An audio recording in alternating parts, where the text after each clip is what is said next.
साथियों, आज हम बड़े गर्व से कह रहे हैं कि हमारे समाज का एक ऐसा व्यक्ति पैदा हुआ है जिसे हम समय का अवतार कहने में थोड़ा भी चकते नहीं है, क्योंकि उस व्यक्ति के अंदर वो क्वालिटी है।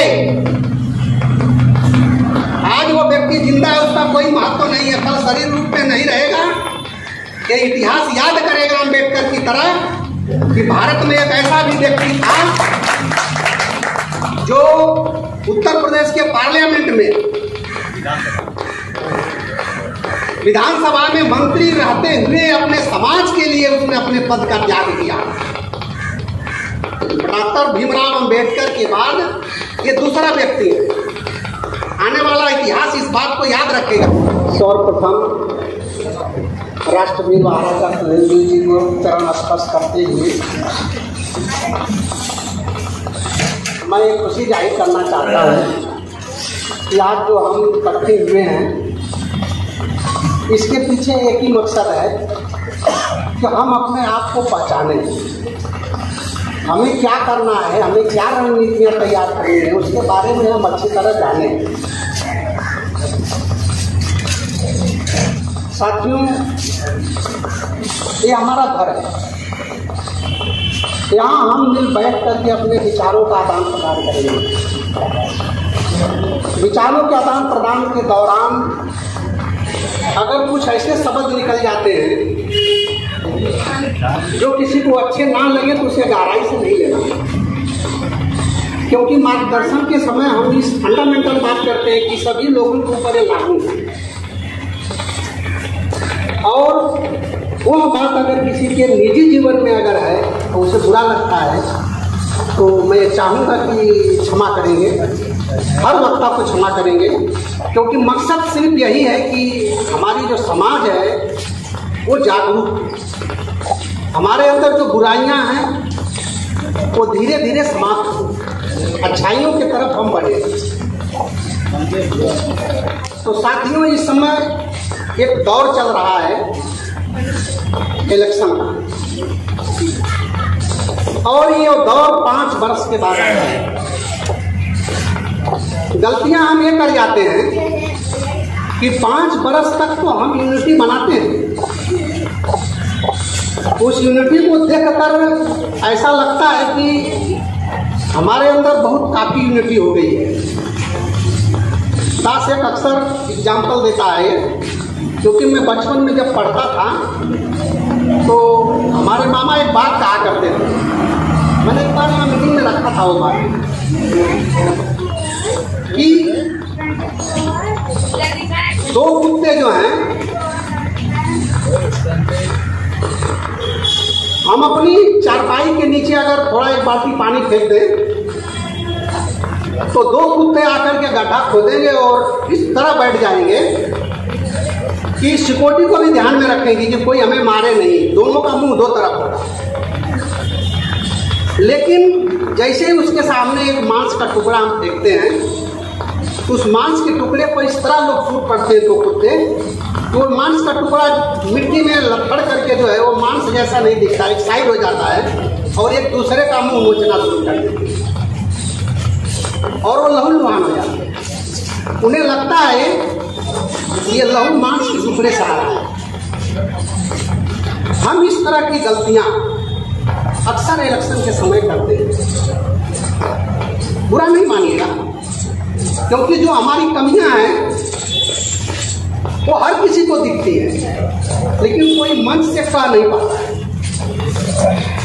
तो 5 साल तो हम यूनिटी बनाते हैं कि हम एक साथ रहेंगे। हमारी समाज है, हमारे समाज का कोई व्यक्ति हमारे क्षेत्र से चुनाव लड़ता है तो हम उसे ही वोट देंगे, चाहे वो किसी पार्टी से चुनाव लड़ता हो।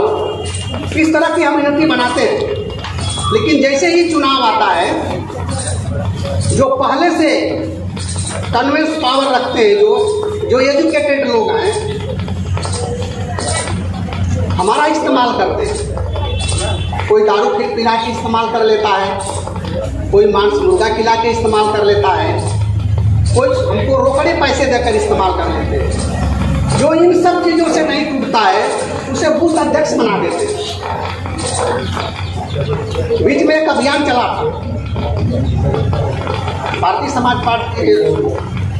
जनता पार्टी जो है एक अभियान चलाई थी कि हमारा बूथ सबसे मजबूत। उसमें उन्होंने क्या किया कि गांव-गांव में एक बूथ अध्यक्ष बना दिया और देखा कि इस गांव में राजभर समाज में या किसी भी समाज में कौन व्यक्ति मजबूत है जो कुछ लोगों को कन्विंस कर सकता है, कन्विंस पावर रखता है। उसे उन्होंने बूथ अध्यक्ष बना दिया और कुछ उसे रोकड़ी पैसे भी दे दिया कि आपके खर्चे के लिए है और आप गांव के लोगों को आप कन्विंस करो। अब वो आदमी चंद पैसों में, चंद पदों में बह गया और आज उससे पूछिए कि इन 5 सालों में आपको कोई पूछा, आपके समाज का आपके माध्यम से कोई काम हुआ, तो मुंह लटक जाता है। साथियों, अगर लड़ाई लड़नी है तो आर पार की लड़ाई लड़नी पड़ेगी, कहीं ना कहीं हमें कुर्बानी देनी पड़ेगी, क्योंकि हम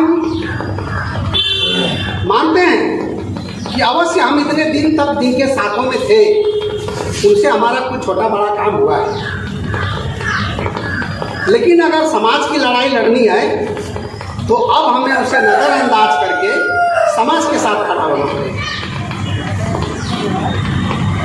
अगर हम ऐसा नहीं कर सकते तो हम कतई सफल नहीं हैं, क्योंकि मैंने देखा है हमारा बचपन राजनीतिक क्षेत्र में गुजरा है। मैं 22 बरस उम्र के बाद बम्बई आया। 22 बरस के पहले की जो हमारा इतिहास रहा है, मैं कांग्रेस पार्टी का फाउंडर सदस्य रहा हूँ और आप विश्वास नहीं करोगे, हमें क्या तरह आपको नहीं लगा कि ऐसे लोगों के बीच में मैं रहा।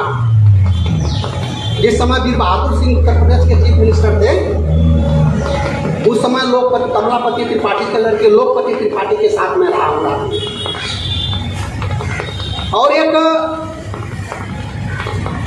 जब चुनाव आता है तो हर पार्टियों के पास एक बहुत एजुकेटेड MBA,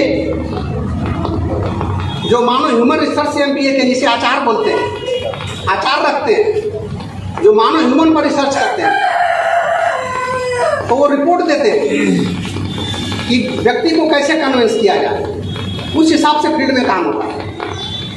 तो साथियों, जब इलेक्शन आएगा ना तो हमारे बीच लोग ऐसे आएंगे, क्योंकि हम भी अपने समाज में पूछते बैठते हैं, लोगों की बातों को सुनते हैं। तो आज तक चाहे कांग्रेस रहा हो, तकरीबन 20 साल तक सपा बसपा की सरकार उत्तर प्रदेश में रही है, आज भाजपा की सरकार है, लेकिन इन लोगों ने कभी हमारा काम किया, हमें नकारता नहीं, हमारा व्यक्तिगत काम किया, लेकिन हमारे समाज का काम किसी ने नहीं किया। हमारे श्रावस्ती सम्राट महाराजा सुहेलदेव जी के इतिहास को लोगों ने दबाया। कोई हमें ये नहीं बताया, हमारे समाज को ये नहीं बताया कि आप किसी राजा के वंशज हो। कोई ऐसा वक्त था कि आप इस देश पर शासन करते थे, किसी ने नहीं बताया। और मैं आज बड़े गर्व के साथ कहता हूँ, हमारे जो प्रथम विधायक हुए थे माननीय दूधनाथ राजभर जी, अभी आइए, मैंने एक बार उनसे पूछा था 86 में, हमारे एक मामा लगते हैं, उसके दूसरे नंबर की लड़की जो गिरजा है उसकी शादी हुई है, तो आए थे, तो मैंने उनसे पूछा था कि आपने हमारे समाज के लिए कुछ किया नहीं, बिरादरी के आप इकलौता विधायक हैं। तो उस समय उन्होंने एक बात कही थी कि हमने आप अपने बिरादरी को जो है विमुक्ति जात में रखवा दिया है। हमने उस समय समझते थे कि विमुक्ति जात क्या होती है, इसमें क्या फैसिलिटियाँ हैं, लेकिन साथियों, आज हम बड़े गर्व से कह रहे हैं कि हमारे समाज का एक ऐसा व्यक्ति पैदा हुआ है जिसे हम समय का अवतार करने में थोड़ा भी हिचकते नहीं है, क्योंकि उस व्यक्ति के अंदर वो क्वालिटी है। आज वो व्यक्ति जिंदा है, उसका कोई महत्व नहीं है, कल शरीर रूप में नहीं रहेगा। ये इतिहास याद करेगा अम्बेडकर की तरह कि भारत में एक ऐसा भी व्यक्ति था जो उत्तर प्रदेश के पार्लियामेंट में विधानसभा में मंत्री रहते हुए अपने समाज के लिए उसने अपने पद का त्याग किया। डॉक्टर भीमराव अंबेडकर के बाद ये दूसरा व्यक्ति है। आने वाला इतिहास इस बात को याद रखेगा। साथियों, हमारे समाज के लोग कभी उलझ जुलूल बातें कहा करते हैं। यहाँ जब जब भी मीटिंग हुई है, हमने एक बात बार बार रखा है कि हमारे समाज का कोई व्यक्ति अगर उच्च पदों पर रहता है तो आप मंच से उसकी निंदा ना किया करें, चाहे वो कहीं भी हो। क्योंकि हम अगर किसी का चड्डी खोलने का प्रयास करेंगे ना, तो मेरी चड्डी अपने आप ही खुलेगी। ये गलतियां हम ना करें। तो यह व्यक्ति, इनका संघर्षमय जीवन कैसा रहा है। आजकल सोशल मीडिया का जमाना है, आप यूट्यूब पर जाएंगे तो तमाम नए नए चैनलों पर उनका आजकल वीडियो दिखाई जा रही है। उनके घर का सर्वे, उनके भाइयों का इंटरव्यू, तमाम चीजें आजकल दिखाया जा रहा है सोशल मीडिया पर। तो आप समझ सकते हैं कि किस स्थिति में ये व्यक्ति अपने जीवन को बिताए और आज हमारे समाज के लिए क्या किए। तो आज हमें कुछ नहीं करना है, बस उनसे कदम से कदम मिलाकर चलना है। और वो तरीका है इस तरह का कि हमारा जो भी पावर है, अपने समाज के लोगों को हम कन्विंस करें, अपने समाज के लोगों को समझाएं। हमने बहुत दिन तक दूसरों को वोट दिया, दूसरों के साथ रहा, दूसरों को प्रमोट किया, लेकिन आज वक्त है कि अपने लोगों के साथ रहना है। आप किसी पार्टी में स्थान बनाए हो, मुबारक है, लेकिन जहां समाज की बात आती है, आप समाज के साथ खड़े हो।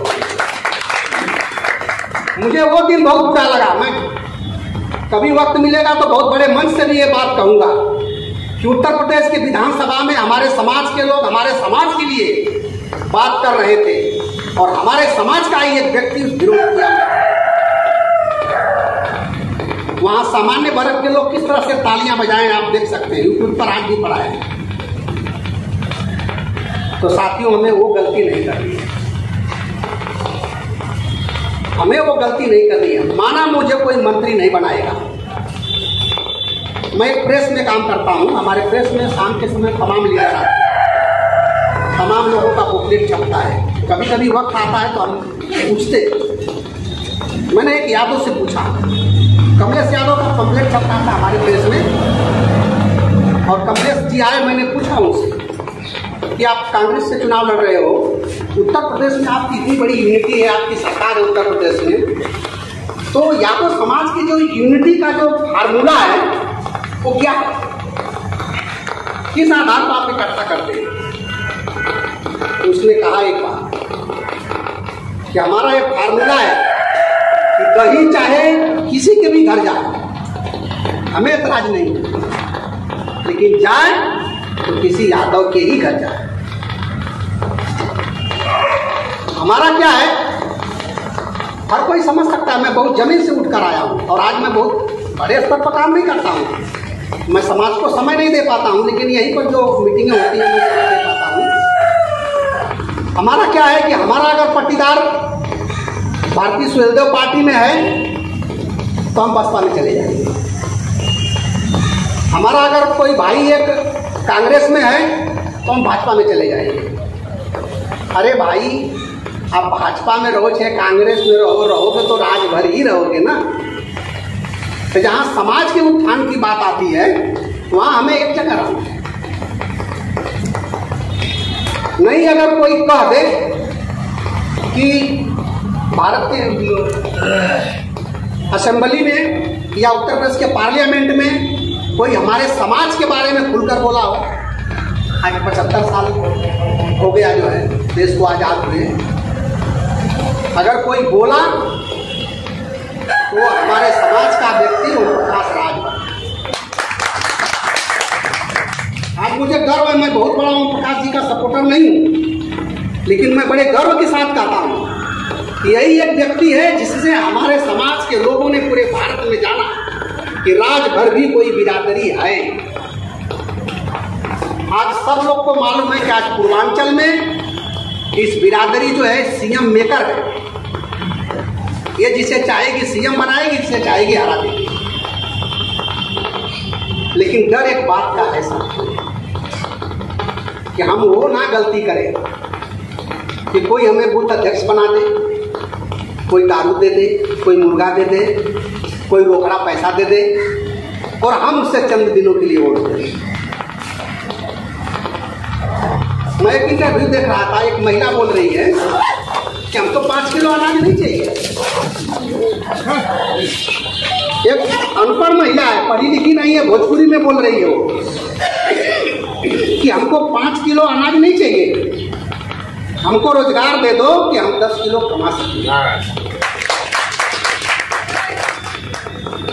तो साथियों, हंसी आने लगी। मैं यही अंत में निवेदन करता हूं कि जो आज हमने 75 साल तक गलतियां की कि दारू मुर्गा पर अपना मत दिया, आज हमें वो गलती नहीं करना है। दही जाए चाहे जिसके भी घर जाए, लेकिन जाए तो किसी राजभर के घर जाए, ये मान कर चलना। और इन्हीं शब्दों के साथ मैं अपनी वाणी को विराम देता हूँ। जय श्री राम।